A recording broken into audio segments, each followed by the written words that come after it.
झारखंड के विकास और झारखंड को एक नए रूप में विकल्प की तलाश कर रहे युवा पीढ़ी झारखंड में गाढ़ेंगे बदलाव का स्वरूप। यह कहना है विभिन्न राजनीतिक पार्टियों से इस्तीफा देकर एक नई पार्टी के निर्माण को लेकर एकजुट हुए और अब इसकी नई शुरुआत करने जा रहे युवा नेताओं का बोकारो के चांस स्थित होटल वीना रेसिडेंसी में बैठक कर प्रेस को संबोधित करते हुए भाजपा, आजसू, कांग्रेस और झारखंड पीपुल्स पार्टी को छोड़कर आए नेताओं ने कहा कि 24 वर्षों में झारखंड में कुछ भी नहीं बदला।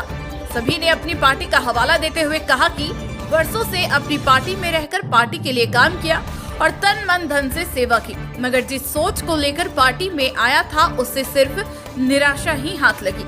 चाहे जिस किसी भी पार्टी की सरकार झारखंड में रही हो, उससे यहाँ के लोगों का भला नहीं हो सका। झारखंड में जितनी भी राजनीतिक पार्टियां हैं, वह जनता के लिए नहीं बल्कि अपने स्वार्थ के लिए सोचती है और सत्ता में आने के बाद केवल लूट खसोट का काम करती है। झारखंड में तमाम खनिज संपदा होते हुए असीम संभावनाएं हैं, उसके बावजूद भी झारखंड का सर्वांगीण विकास नहीं हो सका।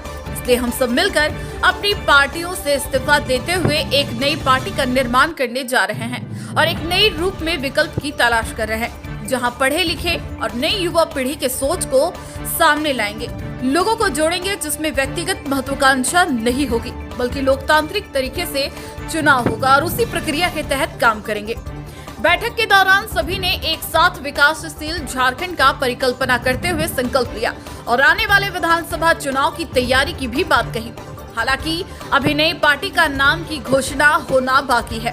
वहीं सामूहिक रूप से अपनी पार्टी से इस्तीफा देकर लोगों में भाजपा नेता रामकिंकर पांडे, आजसू के केंद्रीय सचिव कुलदीप प्रजापति, गोमिया प्रखंड अध्यक्ष मिथुन चंद्रवंशी, भाजपा नेता बैरमो से नारायण प्रजापति, कांग्रेस शिक्षा प्रकोष्ठ के प्रदेश सचिव चंदन, युवा नेता बैरमो से विजय कुमार महतो, आजसू के वरीय नेता गिरिडीह से चंद्रशेखर वर्णवाल, राज्य के प्रमुख व्यवसायी गुलाब किशोर तथा भाजपा नेता परमानंद सिंह शामिल। Bharatiya Janata party, AJSU party, Congress committee और झारखंड पीपुल्स पार्टी के विभिन्न क्षेत्र से आए हुए नेतागण हैं। हम सब अब सामूहिक रूप से अपने अपने दलों को छोड़ रहे हैं, इस्तीफा दे रहे हैं और एक नए विकल्प के लिए हम लोग काम करने के लिए आगे बढ़ रहे हैं, जिसकी एक एडहॉक कमेटी बोकारो में बनी है और उस एडहॉक कमेटी में कार्यकारी अध्यक्ष के रूप में मुझे रखा गया है। हमारे साथ कुलदीप प्रजापति जी हैं महामंत्री के रूप में, हमारे उस कमेटी के प्रवक्ता हैं मिथुन चंद्रवंशी जी और चंदन कुमार बाली जी हैं महामंत्री के रूप में, जो हमारा हेडक्वार्टर देखेंगे रांची में, लीगल सेक्शन भी देखेंगे चूँकि वो हाईकोर्ट के वकील भी हैं। हमारे साथ विजय कुमार महतो जी हैं जो कांग्रेस कमेटी से आते हैं, नारायण प्रजापति जी वरिष्ठ नेता हैं भाजपा के, हमारे साथ पीएन सिंह जी हैं बीजेपी के लीडर हैं, चंद्रदेव वर्णवाल जी हैं जो आजसू के पुराने कैडर भी रहे हैं, संस्थापक समय से वो काम किए हैं आजसू का।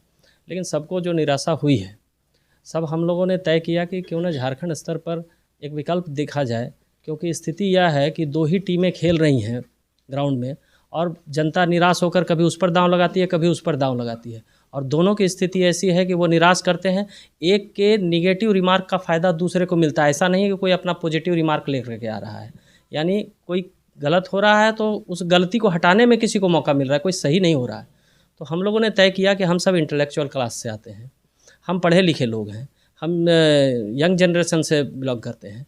ऐसी स्थिति में क्यों ना हमें एक विकल्प देखा जाए। तो चूँकि झारखंड में ऐसी कोई परिकल्पना अभी तक किसी ने लाई नहीं है, सभी ऑर्थोडॉक्स पार्टियां हैं, सभी अपने अपने पुराने विचारों को ढो रही हैं, उनके नेता पुराने विचारों पर चल रहे हैं। आज की जो नई पीढ़ी है उसके जो डिमांड्स हैं उसके लायक कोई आगे आ ही नहीं रहा है। चूँकि झारखंड में एक मामला नहीं है ना, यह 5 संस्कृतियों का मेल है, हर एक प्रमंडल का अलग अलग संस्कृति है, अलग अलग डिमांड है, अलग अलग रिक्वायरमेंट्स है।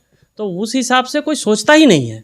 यानी अब आप पलामू प्रमंडल से कोल्हान प्रमंडल की तुलना नहीं कर सकते, कोल्हान को आप उत्तरी छोटा नागपुर से तुलना नहीं कर सकते, इसकी दुमका से तुलना नहीं कर सकते। हर किसी का कल्चर अलग है, वहाँ की समस्याएं अलग हैं और अलग अलग तरीके से जब तक एक वैकल्पिक व्यवस्था नहीं निकाला जाएगा तब तक ये गैप रहेगा, राजनीतिक अस्थिरता बनी रहेगी। लूटपाट की संस्कृति में सब पगे हुए हैं, हर नेता अपने अस्तित्व के लिए लड़ रहा है, कोई झारखंड के लिए नहीं लड़ रहा है। वर्तमान जितनी पार्टियां कोई काम नहीं कर रही, किसी प्रकार का, अगर भाई साहब 24 साल हो गए, आप बताइए ना कि किसी पार्टी को दोबारा मौका क्यों नहीं मिला इस प्रदेश में। कहने का मतलब साफ है ना कि कोई ने काम नहीं किया सही से। अगर एक भी कोई काम किया होता तो रिपीट जरूर होता। रिपीट क्यों नहीं हो रहा है? इसका मतलब है कि जिसको भी 5 साल मिला उसने वही किया जो पिछला करके गया। कमो बेश थोड़ा अंतर हुआ, लूटपाट का अंतर हुआ, लेकिन मामला वही का वही है। किसी के पास कोई समाधान नहीं है इस प्रदेश का। देखिए, हम तो सबसे पहले युवा पीढ़ी और समझदार इंटेलेक्चुअल पीढ़ी जो राजनीतिक महत्वाकांक्षा के साथ आगे आ रही है, उन सबको एक साथ लाएंगे, एक मंच पर लाएंगे, जोड़ेंगे और एक समन्वय बनाकर, एक सिस्टम बनाकर इस पर हम विशेषज्ञों की राय लेंगे। अभी कर्नाटक सरकार में एच राज सिम्हा जी हैं, जो हमारे इसरो के चीफ रह चुके हैं, कई बड़ी कंपनियों के हेड रह चुके हैं और आज कर्नाटक सरकार में वो एक एडवाइज़र के रूप में काम कर रहे हैं। उनके जरिए आज देखिए कर्नाटक का जो इंडस्ट्रियल डेवलपमेंट है उसके बनिस्पत हम कहाँ हैं झारखंड में। तो हमने उनको आग्रह किया है कि आप हमें गाइड करो और आपके जैसे लोग हमारे साथ जुड़ें। इसमें कई ऐसे रिटायर्ड IAS भी हैं जिनसे हम मार्गदर्शन ले रहे हैं, रिटायर्ड जज हैं, बड़े वकील हैं, सबका हम मार्गदर्शन लेकर एक अच्छी कमेटी बनाने जा रहे हैं, एक अच्छी पार्टी जा रहे हैं जिसमें व्यक्तिगत महत्वाकांक्षा नहीं होगी। लोकतांत्रिक तरीके से उसमें चुनाव होगा, लोकतांत्रिक तरीके से काम चलेगा। कोई एक आदमी नेता नहीं बनेगा, कोई एक आदमी कोई लीडर बन के फॉलोवर नहीं बनाएगा। एक लोकतांत्रिक प्रक्रिया में कमेटी चलेगी और झारखंड के सभी हिस्सों में जाकर रिसर्च के साथ, जनता के फीडबैक के साथ अपना एजेंडा बनाएगी और अगले विधानसभा चुनाव में उतरेगी। हमारी जिम्मेदारी संगठनात्मक है, हमें संगठन तैयार करने की जिम्मेदारी दी गई है। मैं चूँकि एक पूर्व में शिक्षक संगठन चला चुका हूँ, शिक्षक संगठन की स्थापना में फाउंडिंग कर चुका हूँ, फाउंडर रह चुका हूँ, तो हमारा एक जो अनुभव है उसको हमारी कमेटी लेना चाहती है। मैं चाहता हूँ कि सांगठनिक स्तर पर मैं इसकी सेवा करूँ और एक नया विकल्प अगर बनता है तो हमें नेता बनने का कोई शौक़ नहीं है। मैं शिक्षक रहा हूँ 25 वर्षों तक और शिक्षक का काम है कि समाज को सही दिशा निर्देश दे, सही रास्ते पर ले जाए, वह गलत चीज़ों को रोके।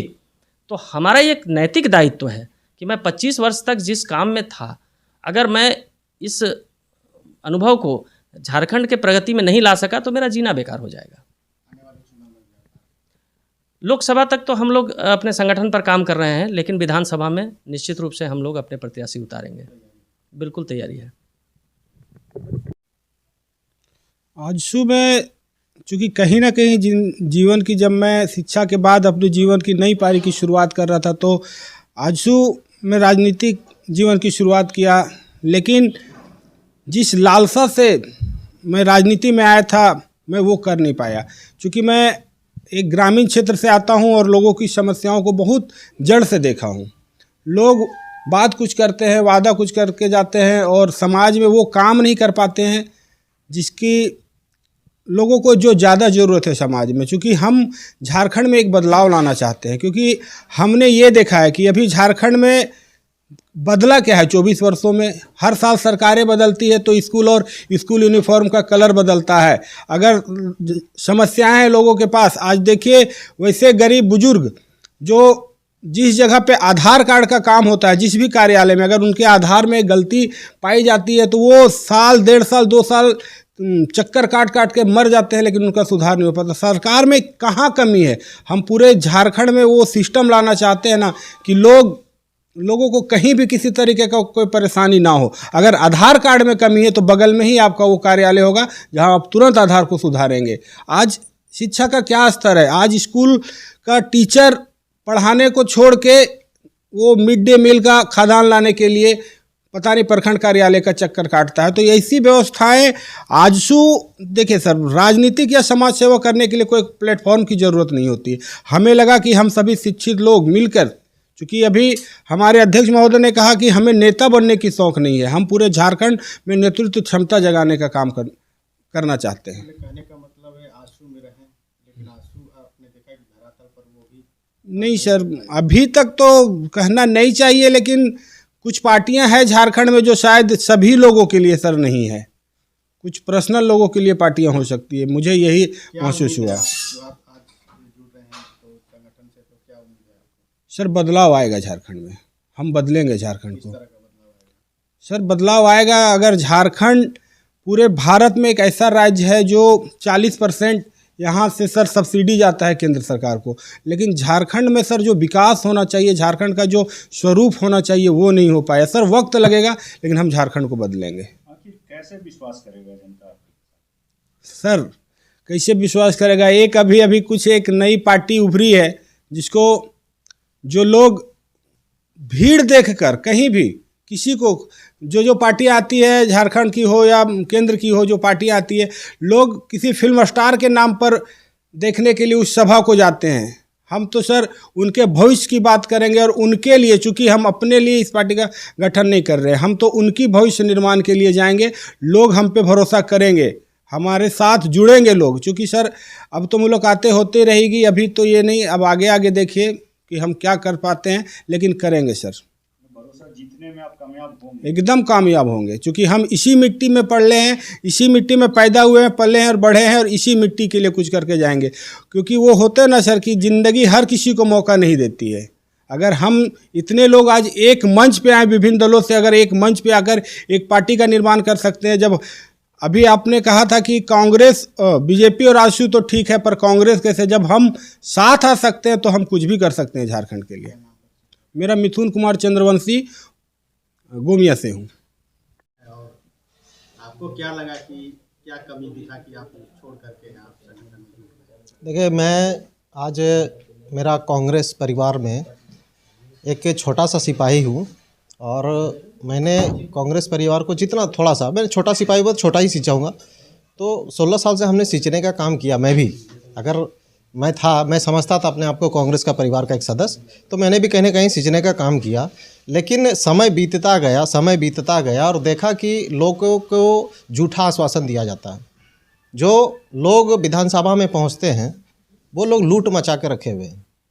और इसमें हम, अगर एक झारखंडी क्रांतिकारी सोच है मेरे अंदर में कि हम इसको देख रहे हैं और मुझसे बर्दाश्त नहीं हो रहा है कि ये लोग गलत पे गलत करे जा रहे हैं, और उस पर हम उसको सहमति दे रहे हैं, उसको हम वोट दे रहे हैं, या हम अपना उसको मैंने कुछ नहीं बोल रहे हैं, मतलब है कि हम आपको सहमत है, आपसे आपके बातों से सहमत है। तो ये कहीं ना कहीं मुझे बहुत खटकता था। तो आपको कैसे विश्वास हुआ कि हम इस संगठन से जुड़ के हम कुछ नया? मैंने कहा आपको कि हम लोगों के अंदर एक क्रांतिकारी सोच था, और जितने भी युवा बैठे हुए हैं यहाँ पे, और हमारे अध्यक्ष महोदय जो है वो खुद एक बहुत क्रांतिकारी सोच के है, प्रगाढ़ सोच के है। हमारे चंदन जी है कांग्रेस से भी, वो भी एक अच्छे क्रांतिकारी सोच के है। हर लोगों में, हमारे जैसे चंद्रदेव जी हैं, इनके अंदर भी एक अच्छी सोच है, क्रांतिकारी सोच है। सबके अंदर में एक जज्बा है, जुनून है, और हम लोग दर्द को देख रहे हैं। झारखंड 24 साल हो गया, हम लोग का बचपन बीत गया, ख़त्म हो गया, और अब हम लोग का जवानी भी ख़त्म होने को है। तो अब हम नहीं चाहते हैं कि अब झारखंड भी बर्बाद हो और हम भी बर्बाद हो और आने वाला पीढ़ी भी बर्बाद हो। यहाँ क्या उम्मीद दिख रहा है? बिल्कुल 200% उम्मीद दिख रहा है। लोग कहेंगे कि अरे आज के डेट में नया पार्टी बनाया, बहुत आते बहुत जाते हैं। नहीं, हम अपनी सोच को दिखाएंगे, पब्लिक को हम अपनी बात बताएंगे। मैं झूठा हो सकता हूँ, किसी कारण से हो सकते हैं, लेकिन हमारी सोच क्लियर है, हमारी मंशा स्पष्ट है। क्या बताएंगे कि लोग आपसे आपके पास? मैं बताऊंगा कि जो हम लोगों का जो खनिज संपदा का जो राज्य है वो लुट गया, और 24 साल में आज हमको लगता है कि भारत में सबसे राजा होना चाहिए, जो सबसे अमीर राज्य का दर्जा प्राप्त होना चाहिए, वो नहीं है। तो क्या कारण रहा? इस सिर्फ लूटने का कारण रहा। नेताओं ने लूटा, उसे जमकर लूटा, थोड़ा बहुत नहीं लूटा। आपने देखा कि जितना भी छापा पड़ रहा है, हर जगह पैसे पे पैसे मिल रहा है, और झारखंड राज्य से ही रिलेटेड सारे नेता हैं। तो उस दर्द, जो पब्लिक का जो पैसा है, सीधे वो लोग लूट रहा है। तो ये सब पर हम लोग काम करेंगे। अब दूसरा हो गया कि हरित क्रांति, अगर आप कहते हैं कि किसान बड़ा होगा, सिर्फ खनिज संपदा से झारखंड संपूर्ण नहीं है।